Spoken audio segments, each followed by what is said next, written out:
everyone! So you might have guessed from the title, but it's May, which means I am going to be trying to draw some mermaids.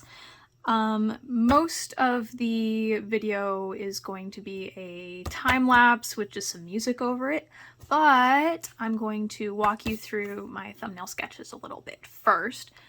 So I'm gonna release you from my hanger thing. So the first one I did here was kind of more like maybe just a normal-ish pose with like more human features.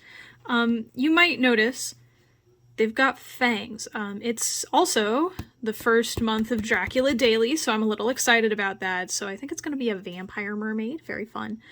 And then the second one I tried out was way less human. I think I've got like scales right there, kind of like going up the bridge of the nose and over the brows and stuff.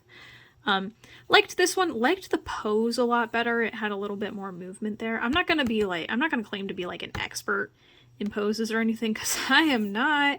But I kind of liked the flow a little bit better. This one was a bit stiff. And also I kind of like the emaciated look that I've got going here a little bit. I might try to push that a little bit more because I want her to be a little bit creepy. I think that creepy mermaids are pretty fun. So she's got a normal tail here.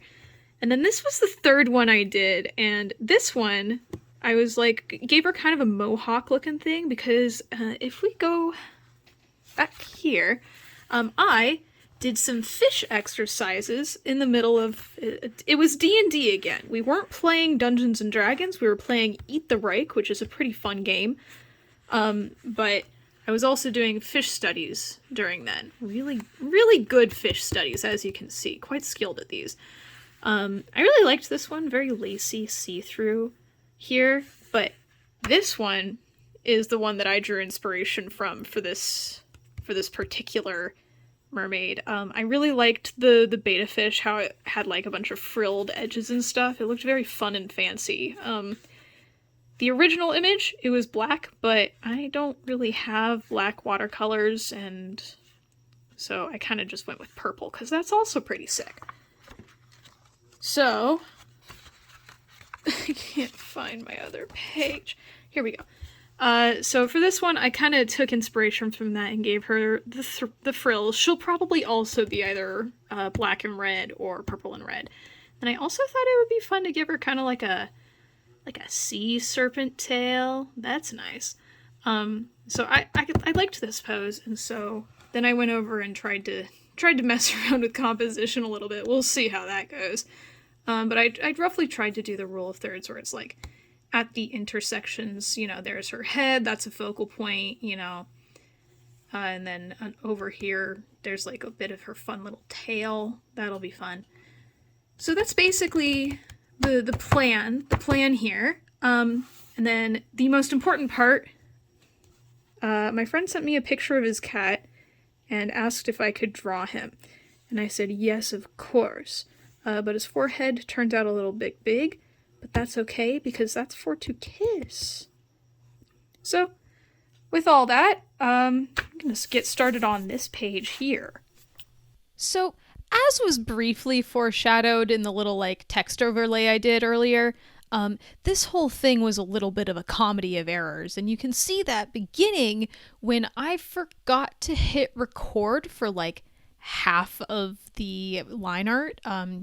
You can see that the torso was kind of already completed, and this will continue on as we go forward.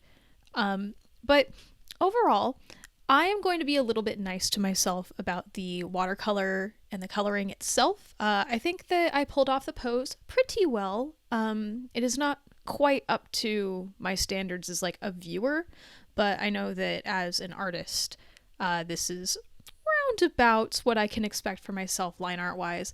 And the watercolor, this is my first like bigger watercolor where I tried to do like multiple layers and stuff, so I'm gonna give myself a pass on that. It looks a little bit messy, but overall not the worst it can be. But like filmography wise, like look at that another sin. I kept on doing this thing where I would have to like mess around with the watercolors or something, and so I'd hit pause on the recording, and then I'd come back and I'd keep working, but I would forget that I hadn't unpaused the recording yet. And so you just get these huge jumps in my progress where it's like, how did she turn red? I don't know, because I didn't record it, because I was too busy doing who knows what. I was listening to Dimension 20. I was listening to Fantasy High at the time. I guess I was real busy listening to Fantasy High. Anyways, I guess overall, pretty happy with how the layering went down. I wasn't at the time, but you know, from what I can see now, I like how I was able to kind of layer the colors together and get everything like looking like darker and stuff. That was pretty nice. But I was getting really frustrated with it in the moment.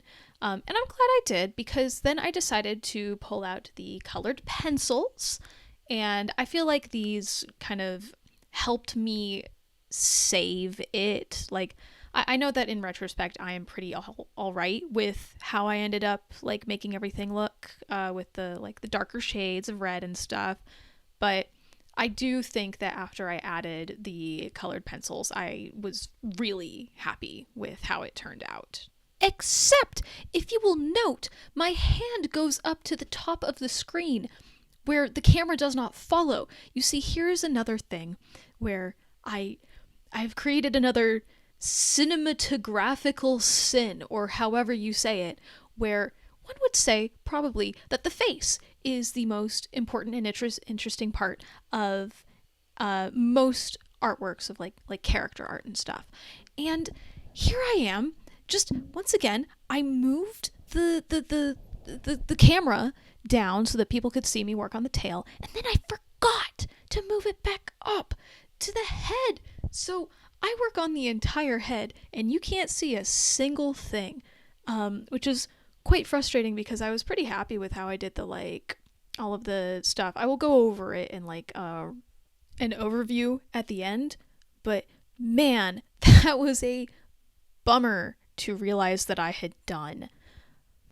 Anyway, there I am, kind of like putting on some finishing touches to the tail. I'm not sure how much that was really necessary, but it definitely made me feel like I had a better sense of control after I'd learned of my newest mistake. And now we are switching back to live phone footage for the final overview of my lovely little mermaid drawing. Overall, I think after I've had some time to sit with it, I'm pretty happy with her. She is not beautiful, she's not gorgeous, she is not going to win any awards. Love that for her. But I kind of like how once I added in the colored pencil, it kind of like added a little bit more texture to everything. I got to color the lines a bit. I got to add a little bit more like definition to the tail and stuff when it was just looking a little bit crunchy when it was just the watercolors. So that was nice to be able to do. I also, this was a mess up. The little tail shadow in the water, that was a mess up, but I really liked it. I like how I made it work. The splotches here, I was trying to be artistic with them. I don't care for them. I tried to fix it by scribbling through with some green colored pencil to kind of like even out the texture a bit, but it did not work. So these splotches, I'll know for next time. I don't care for them. And hopefully I'll remember what I did to make them so that I can not do that again. But overall, not too bad. Not too bad. I think that she is quite charming. I like the design. I like the fun little like fin mohawk. I like the long serpent tail. That's fun. I still like that. And maybe next year I will be able to do something even cooler. We will see.